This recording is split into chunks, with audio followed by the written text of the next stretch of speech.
MBBS in abroad. Apollo MedSkill 6 years of MBBS program will be completed in 35 lakhs only.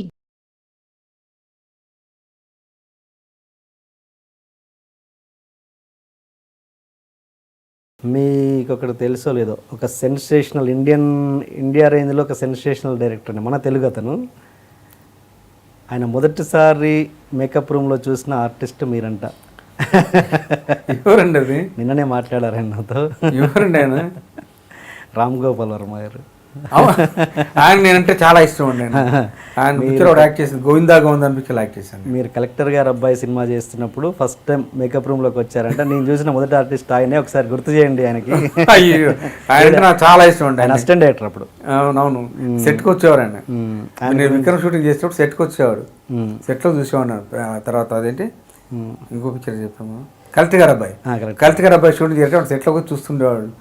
చూస్తుంటే ఏంటి sir అలా చూస్తున్నారంటే, మీరు direct చేస్తారు రేపు పొద్దున అనేవాడు. అంటే అదే ఆ ఇన్ఫ్లుయెన్స్ ఎప్పుడు పడకుండా నా అందుకు ఒక ట్రెండ్ ఉండేలా చూసుకుంటా అనేవాడు. అనేవాడు నేను పెద్ద డైరెక్టర్, గొప్ప డైరెక్టర్ అవుతాడు అనుకునేవాడిని. అలాగే డైరెక్టర్ అయినా ఆయన పిక్చర్ గోవిందా గోవిందా యాక్ట్ చేశాను ఒక క్యారెక్టర్. తర్వాత ఆయన ఒక హిందీ పిక్చర్ కూడా అడిగాడు నన్ను ఆయన.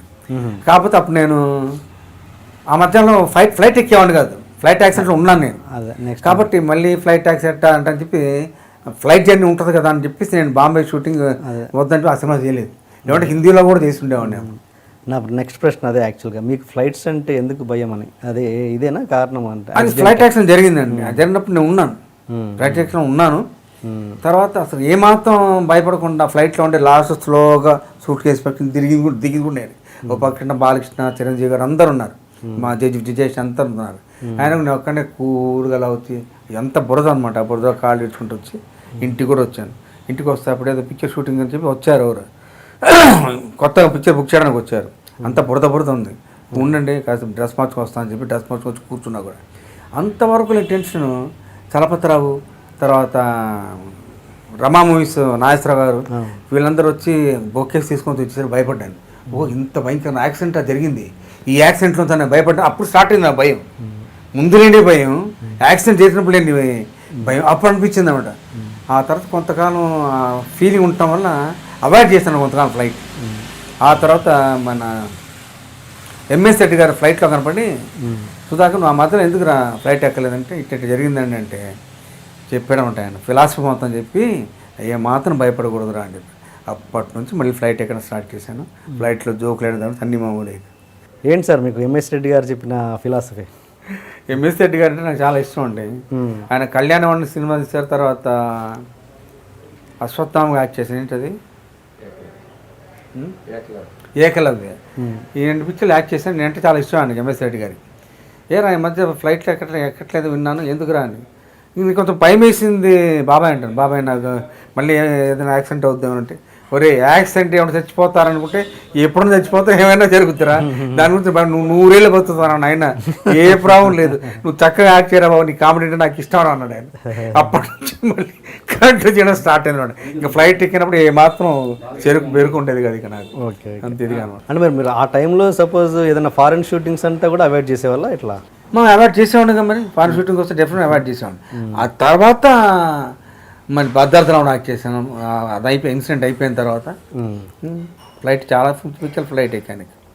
అలా మీరు మంచి మంచి క్యారెక్టర్స్ మిస్ చేసుకున్న సందర్భాలనే ఏమన్నా మంచి క్యారెక్టర్స్ మిస్ అయిపోయినాయి అలా ఫ్లైట్ వల్ల అన్నవి ఉన్నాయా? ఏమీ లేవు.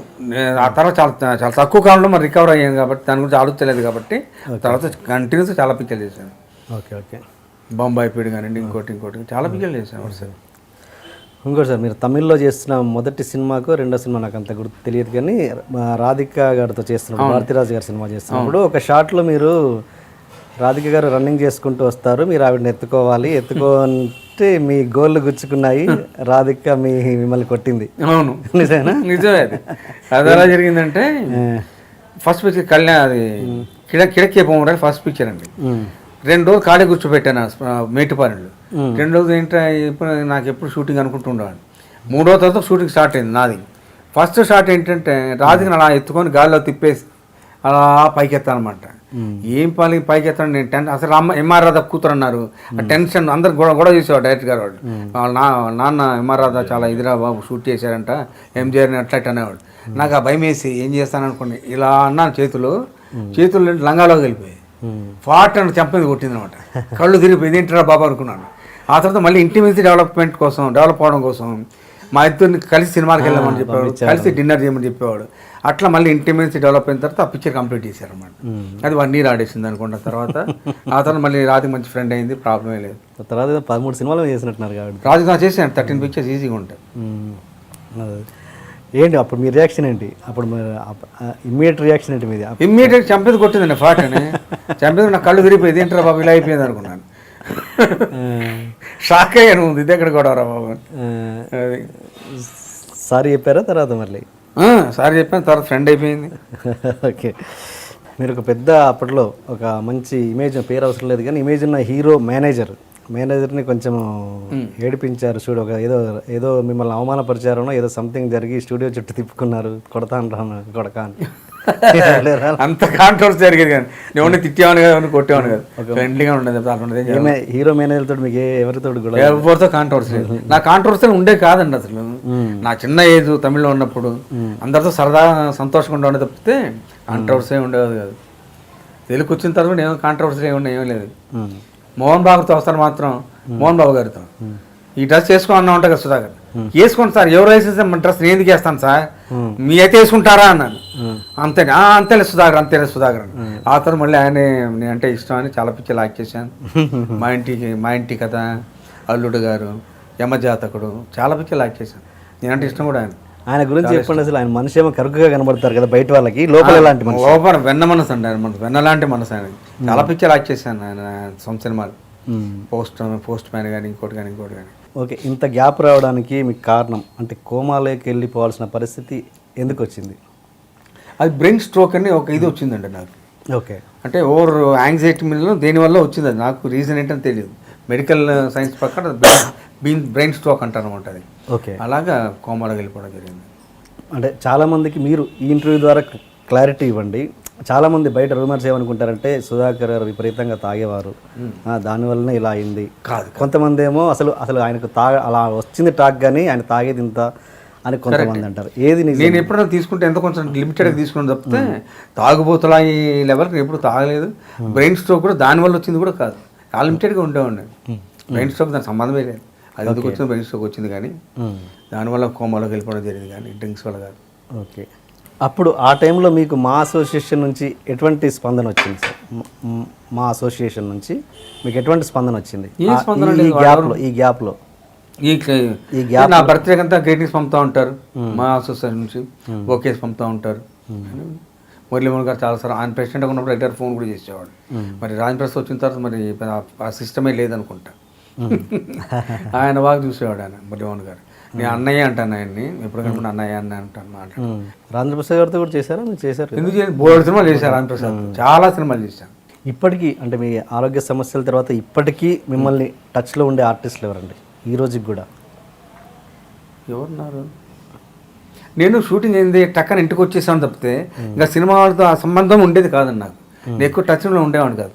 నాతో నేను ఇంట్లో వాళ్ళతో బయటికి వెళ్ళాను, ఇది ఉండే తప్పితే ఎక్కువ ఎక్కడ అనుకుంటే ఫంక్షన్స్ వాటికి తనిఖీల గారు, సాయి కుమార్ కానీ, తర్వాత ఆలీ కానీ అందరూ ఏ ఫంక్షన్స్ రెగ్యులర్గా మీట్ అయ్యేవాడు, మాట్లాడేవాడు.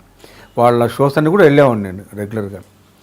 సాయి కుమార్ గారిది, తర్వాత ఆలీది, వాళ్ళ తర్వాత శివాజీ రాజాది, వీరంటి ప్రోగ్రామ్స్ ఏం జరిగితే ఇది వెళ్ళేవాడిని. వాళ్ళందరితో మంచి టచ్ చేసేవాడిని. కాకపోతే నేను ఎక్కువగా ఎవరితో మింగిలి వెళ్ళడం ఉండేది కాదు. ఆ చిరంజీవి గారితో ఉండేది బాగానే ఎక్కువ ఉండేవాడిని.